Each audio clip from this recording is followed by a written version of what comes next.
And out of this. Okay, give me a second. I need to finish a tweet. No, wait. I need to return an email and update my Facebook status. Sound familiar? It's beginning actually to feel a little bit like this clip from Portlandia. Can you send one more text? I think the reason I want to suspend my DVR. No, please put it check down. my Facebook update. I can Tumblr. Fred, wait, please. You know what's happening, right? You're just spiraling. You're out of control. Yeah. No, there's too many things going on. But I want to check my texts. You're out, right? Help me, please. Be honest, does that feel familiar? That constant pressure to stay connected. So check this out. This is a new issue of Newsweek, front and center, cover story. Sums it up with one word: I crazy. And inside there is this fascinating article entitled "Is the Web Driving Us Mad?" Tony Dokoupil wrote the article. He joins me now. And Tony, you actually quote a neuroscientist who says the computer, this is the part that jumped out at me, the computer is like electronic cocaine. Tony, what is it that's so addictive about the internet, and what does it literally do to our brains? Well, the internet is it's a place you can go and constantly find rewards. Every time your phone pings, it's opportunity, social, sexual, professional. So you answer that bell, and your brain gives you a little squirt of dopamine, which is the same chemical your brain gives you if you do a rail of cocaine, which is what that researcher was referring to. And we now know that this is changing our brains. Another researcher compared it to climate change. The mental environment is changing as much as our atmosphere is changing. And you actually see this in brain scans. There's more white matter in the brain. Essentially, our brains are rewiring themselves for speed, for the onslaught. It really is changing our brains. We like the rewards, the people liking our pictures, the little, pings on Twitter. I know I'm constantly tweeting through my show. I want to read a quote, though, from your article. You talk, here we go, the current incarnation of the internet may be making us not just dumber or lonelier, but more depressed and anxious, prone to obsessive compulsive and attention deficit disorders, even outright psychotic. Bit of a pessimist view here. What about the idea of the internet as a natural extension of us, something that eliminates boundaries and breaks new ground? How about that?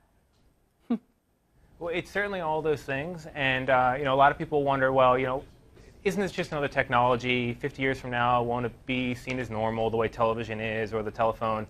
I don't think so. I think this is fundamentally different because it's not something we can escape. You can't click it off. I mean, if you have a job, if you have friends, you're online and it's in your pocket 24 hours a day, you're checking it. And that intensity is what is troubling some researchers and is what's leading to this sort of compulsive engagement. I mean, something like 2 out of 3 iPhone owners have phantom vibration syndrome. They think their phone is going off in their pockets when it's not. I mean, that's a sign of a problem.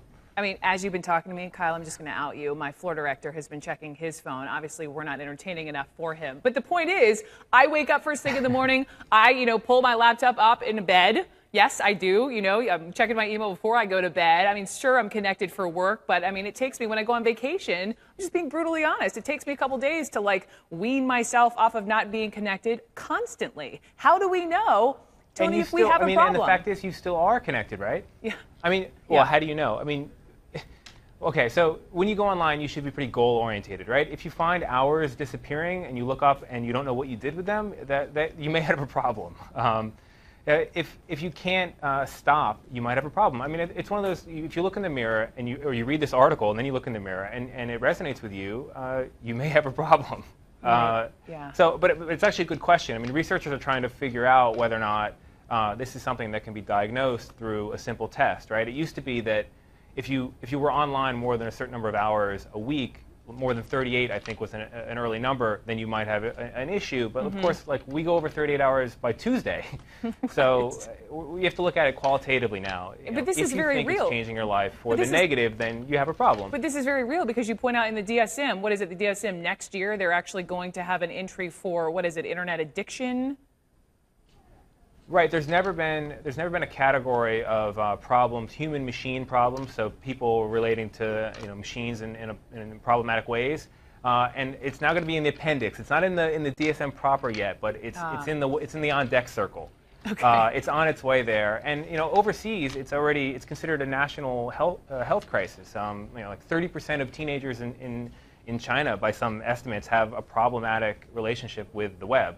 And that's really the generation to watch. It's not people who are in their 30s, 40s, 50s. It's people who are 17, 18 who can't get offline. I mean, school kids today on a school day are online for 7 hours on average. I mean, that's crazy. Yeah, people are on the internet, as you point out in your piece, more than they sleep. More than they sleep. Tony Dokoupil, it's frightening. It's the cover of Newsweek. We appreciate you coming on. And in 2 seconds, I'm going to be checking my email again. Just saying. Thank you.